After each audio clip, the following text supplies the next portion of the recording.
मीठापुर गांव के आखिरी छोर पर जो घर है वो सुरेश माझी का है। सुरेश की बेटी मीना देखने में जैसी काली है वैसी ही कुरूप। गांव के सब लोग उसे देखकर हंसी उड़ाते थे। कोई भी उसके पास नहीं आता। एक दोपहर मीना गांव के इमली के पेड़ के नीचे खड़ी होती है। वाह, इस पेड़ में तो बहुत सारी अच्छी इमली लगी है। हाय, काश मैं एक इमली खा सकती। मेरा बहुत मन कर रहा है, लेकिन अगर किसी ने देख लिया तो बहुत मर पड़ेगी। मीना इधर उधर देखती है, कहीं कोई नहीं है। वो डरते डरते पेड़ के पास जाती है और नीचे गिरी एक इमली उठाकर मुंह में डालने ही वाली थी। तभी बगल के घर से रेखा दौड़ते हुए आती है। गई रे गई, सब खत्म हो गया। इस बदमाश लड़की ने मेरी इमली खा डाली। नहीं, मैंने पेड़ से एक भी इमली नहीं तोड़ी। ये तो नीचे गिरी हुई थी। मेरा मन कर रहा था, इसीलिए उठा ली। अरे अभागिन, तुझे इतना मन करने की हिम्मत कहाँ से आई? अभी यहाँ से निकल जा, नहीं तो हड्डियाँ तोड़ कर रख दूंगी। मीना का दिल फटने लगा। वो रोना चाह रही थी, लेकिन चुपचाप इमली हाथ में लेकर वहाँ से चल पड़ी। अरे ये क्या, मेरी आंखों में धूल झोंक कर इमली ले जा रही है। सोचा मैं कुछ नहीं समझूंगी। अभी छोड़ दे, पेड़ से चुरा के खाएगी। है, कितना स्वादिष्ट होगा ना। आज ही तेरी माँ से शिकायत करूंगी। तभी रेखा फिर से उसे पुकारती है। मीना इमली छोड़कर चली जाती है। देखो जरा, महारानी अब घर आई है। दिन भर हम कम करे और ये मोहतरमा मोहल्ले में घूमे। बाहर की आवाज सुनकर मीना की सौतेली माँ अंदर से बाहर आती है। उसकी आंखों में जैसे आग जल रही हो। वो मीना के सामने आ खड़ी होती है। तुझ में इतनी हिम्मत कहाँ से आई कि रेखा के घर इमली चुराने चली गई? माँ, यकीन करो, मैंने चोरी नहीं की। वो इमली नीचे गिरी हुई थी। मुझे खाने का मन था, इसीलिए उठा ली। रेखा दीदी ने बिना वजह तुम्हारे पास शिकायत कर दी। उफ, चुराई है कि नहीं ये मुझे अच्छे से पता है। जैसी शकल वैसा ही स्वभाव। पता नहीं पापा इस लड़की को अब तक घर में क्यों रखे हुए हैं? क्या मैंने तेरे पापा को कम समझाया है? इस लड़की के कारण गांव में हमारी कोई इज्जत नहीं रहेगी। पर कौन किसकी सुनता है? आज पिताजी आए तो इसका फैसला हो जाएगा। मीना का पिता सुरेश रात तक नदी में नाव चलाता है। वो देर रात घर लौटता है। मीना कोने में बैठकर रो रही होती है। पूरे दिन उसने कुछ नहीं खाया था। डर के मारे माँ से भी कुछ नहीं मांगा। कोई मुझे प्यार नहीं करता, सब मुझे गलत समझते हैं, मुझे ताने मारते हैं। मैं अब इस घर में नहीं रहूंगी। कल सुबह जहाँ भी नजर जाएगी वहाँ निकल जाऊंगी। क्या हुआ मीना, तू अभी तक सोई नहीं? यहाँ बैठकर क्यों रो रही है? मुझे सब बता बेटा। पिताजी, विश्वास करो, मैंने इमली नहीं चुराई। रेखा दीदी झूठ बोल रही है। मुझे पता है बेटा, तू चोरी नहीं कर सकती। मैं तुझे अच्छी तरह जानता हूँ। इसके लिए रोने की क्या जरूरत है? चलो साथ में खाना खाते हैं। सुरेश मीना का हाथ पकड़कर उसे उठाने ही वाला था। तभी मीना की सौतेली माँ वहाँ पहुँचती है और ये देखकर वो गुस्से से आग बबूला हो जाती है। इसे कोई खाना नहीं मिलेगा। ऐसा करके हमारी इज्जत मिटा दी और अब खाना भी रहने दो। भूखी रहे, शायद इससे कुछ समझ आए। अरे तुम कैसी बात कर रही हो? क्या लड़की सारी रात भूखी रहेगी? और उसने तो चोरी की ही नहीं। क्यों झूठा इल्जाम लगा रही हो? चोरी नहीं की? तो क्या रेखा ऐसे ही शिकायत लेकर आई थी? मैं उन लोगों को अच्छे से जानता हूँ। कोई भी मेरी बेटी को पसंद नहीं करता, बस उसे तंग करने के बहाने ढूंढते रहते हैं। चलो बेटी, हम खाना खाएंगे। मुझे कुछ नहीं सुनना। कल सुबह से ये लड़की इस घर में नजर न आए। मैं इसके साथ एक छत के नीचे नहीं रह सकती। नहीं, मेरी बेटी इसी घर में रहेगी, वो कहीं नहीं जाएगी। ये कहकर सुरेश अपनी बेटी का हाथ पकड़कर वहां से चला गया।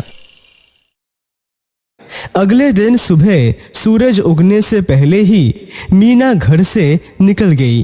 पहले वो कच्चे रास्ते पर चली, फिर गांव पार करके जंगल की ओर चलने लगी। अब तो सब लोग जरूर बहुत अच्छे से रहेंगे। मुझे लेकर सब कितने परेशान थे। माँ, नीतू, पिताजी सब मुझसे परेशान थे। अब जब मैं नहीं हूँ तो मैं कभी उस घर में वापस नहीं जाऊंगी। उधर सुबह होते ही जब मीना घर में कहीं नहीं मिली तो उसके पिता बहुत चिंता में पड़ गए। उन्होंने इधर उधर खोजबीन शुरू की, लेकिन मीना कहीं नहीं मिली। दूसरी तरफ माँ और नीतू की खुशी का ठिकाना नहीं रहा। तो मतलब इतने दिनों बाद वो अपशगुनी चली गई? हाँ, कल रात को मैंने ऐसा कुछ कहा कि आज सुबह ही चल दी। क्या भूत जैसी शक्ल थी उसकी। अगर कुछ दिन और रहती तो डर से ही मर जाते हम। सही कहा माँ, जैसी कली वैसी डरावनी शक्ल। पता नहीं कहाँ से ये अपशगुन हमारी किस्मत में आ गई थी। अब जब वो चली गई है तो अब कोई डर नहीं। अब हम आराम से रह सकते हैं। ठीक उसी समय उन्होंने देखा कि सुरेश गुस्से में तमतमाता हुआ घर में दाखिल हुआ और उनके सामने खड़ा हो गया। मेरी बेटी कहाँ है? हम कैसे बताएं? वो भूत जैसी लड़की कहाँ किसी भूत के साथ चली गई, हमें क्या मालूम। मेरी बेटी तुम्हारे कारण घर छोड़कर चली गई। अगर वो नहीं मिली तो मैं तुम लोगों को भी इस घर में नहीं रहने दूंगा, समझे? ये क्या कह रहे हो? जब चली गई तो जरूर अपनी मर्जी से ही गई होगी। उसे खोजने का कोई फायदा नहीं। वैसे भी कोई उसे पसंद नहीं करता था। अगर कल सुबह तक मेरी बेटी वापस नहीं आई तो तुम्हारे लिए बुरा समय शुरू हो जाएगा, ये मैं कह देता हूँ। सुरेश की बात सुनकर सबके चेहरे फीके पड़ गए। उधर मीना चलते चलते और गहरे जंगल में पहुंच गई और एक समय उसके पांव जैसे चलना ही बंद कर दिया। थककर वो एक पेड़ के नीचे बैठ गई। और नहीं सह सकती, लग रहा है भूख प्यास से जान निकल जाएगी। थोड़ा पानी भी मिल जाए तो अच्छा हो, पर पानी कहाँ मिलेगा? आसपास कोई तालाब या नदी भी नहीं है। ऐसा कहते कहते मीना पेड़ के नीचे बेहोश हो गई। तभी उसी पेड़ से एक नीली परी नीचे उतरी और मीना के चारों ओर घूमने लगी। इस घने जंगल में ये लड़की कहाँ से आई? यहाँ क्या कर रही है? मुझे देखना होगा। ये कहते हुए वो नीली परी मीना की ओर बढ़ी और उसके सिर से एक बाल तोड़कर उसे अपनी जूड़े में बांध लिया और उसी वक्त मीना झटके से उठ बैठी। मैं कहाँ हूँ? मुझे क्या हुआ? और तुम कौन हो? मैं नीली परी हूँ, लेकिन तुम कौन हो? यहाँ क्यों आई हो? लग रहा है तुम कोई अपशक्ति हो। सच सच बताओ, इस जंगल में क्यों आई हो? घर में, गांव में सब मुझे बुरा समझते हैं। मैं काली हूँ, देखने में भयानक। सब मुझे भूत कहते हैं, इसीलिए मैं घर से भाग गई। तो तुम कोई बुरी शक्ति नहीं हो? नहीं, और मैं अब कभी घर नहीं जाऊंगी। अब मैं इसी जंगल में रहूंगी। अब और अपमान और तकलीफ मैं नहीं सह सकती। मैं तुम्हारा दुख समझ सकती हूँ। ओह, लोग इतने बुरे कैसे हो सकते हैं? तुम्हारे रंग को लेकर ऐसा व्यवहार करते हैं। सुनो, अब से तुम मेरे साथ रहो, मैं तुम्हारा ख्याल रखूंगी। ठीक है, मैं तुम्हारे साथ रहूंगी, लेकिन मुझे बहुत प्यास लगी थी और थकान भी हो रही थी। ये सब मेरे कारण है। तुम्हारे सिर का बाल मेरे जूड़े में है। जब तक वो वहाँ रहेगा तुम्हें कोई कष्ट नहीं होगा और कोई तुम्हें नुकसान नहीं पहुँचा पाएगा। मेरा इंसानों जैसा घर नहीं है। मैं इस पेड़ में रहती हूँ, इसीलिए तुम इस पेड़ के नीचे रहोगी। नीली परी की बात मानकर मीना पेड़ के नीचे ही रह गई। शाम हो गई। सुरेश आज सारा दिन काम पर नहीं गया। रात को वो घर की बरामदे में उदास बैठा था। उसके पास नीतू आकर बैठती है। पिताजी, वो मीना चली गई तो क्या हुआ? मैं तो हूँ ना। देखो, मैं मीना जैसी डरावनी नहीं हूँ। मैं तो कितनी सुंदर हूँ। तुम्हारी वजह से मेरी मीना घर छोड़कर जाने को मजबूर हुई। अगर वो वापस नहीं आई तो तुम्हें भी इस घर में नहीं रहने दूंगा मैं। अगले दिन सुबह नीली परी मीना के पास उससे बातें करने लगी। मेरी एक सौतेली बहन है, उसका नाम नीतू है। वो और मेरी सौतेली माँ हमेशा मेरे पीछे पड़ती है। वो लोग मुझे जरा भी पसंद नहीं करते। कहते हैं मैं भूत जैसे दिखती हूँ। मुझे देखकर नीतू डर जाती है। अगर तुम कहो तो मैं तुम्हारी उस सौतेली माँ और बहन को सबक सिखाऊं, तब उन्हें समझ में आएगा दूसरों को तकलीफ देने की सजा क्या होती है। नहीं, मैं उन्हें कोई तकलीफ नहीं देना चाहती। मैं सिर्फ अपने पिताजी से मिलना चाहती हूँ। क्या तुम मेरी मुलाकात उनसे करवा सकती हो? जरूर करवा सकती हूँ। तुम बहुत अच्छी हो। जिन लोगों ने तुम्हारे साथ अत्याचार किया उन्हें तुम सजा भी नहीं देना चाहती। मैं तुम्हें जरूर तुम्हारे पिताजी से मिलवाऊंगी, लेकिन पहले ये लो। ये कहते हुए नीली परी अपने जूड़े से एक छड़ी निकालकर मीना के सामने घुमाती है और वहाँ तरह तरह के खाने दिखाई देने लगते हैं। परी मीना से खाने को कहती है और खुद कहीं बाहर चली जाती है। एक पूरा दिन बीत गया, मेरी मीना घर नहीं लौटी। अब मैं नीतू को इस घर में नहीं देखना चाहता। अभी के अभी ये घर छोड़ दो। ये क्या कह रहे हो? वो हमारी बेटी है। घर से चली गई तो कहाँ जाएगी? क्या खाएगी? उसका क्या होगा? ये सब बातें तुम्हें पहले सोचनी चाहिए थी। मेरी मीना ना जाने कितनी तकलीफ में है। एक दिन से क्या खाया है, कहाँ पर है, मैं कुछ नहीं जानता। माँ, मैं घर छोड़कर नहीं जाना चाहती। पिताजी से कहो मैं यहीं रहना चाहती हूँ। मैं कहाँ जाऊँगी? क्या करूँगी? एक और शब्द बोला तो सिर्फ तुम नहीं, तुम्हारे माँ को भी घर से निकाल दूंगा। इसलिए चुपचाप यहाँ से चली जाओ, समझे? नीतू चुपचाप घर छोड़कर बाहर निकल जाती है। उसकी माँ जमीन पर गिरकर रोने लगती है। नीतू भी उसी रास्ते पर चल पड़ती है जो मीना गई थी और पहुंच जाती है उसी गहरे जंगल में। तभी उसी रास्ते से गुजर रही थी वो नीली परी। नीतू को देखकर वो उसके सामने उतर आती है। इतनी सुंदर लड़की इस घने जंगल में? तुम कौन हो?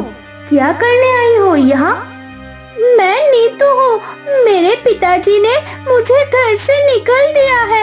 उन्होंने कहा जब तक मैं अपनी बहन को लेकर वापस नहीं आती तब तक मुझे उस घर में कोई जगह नहीं।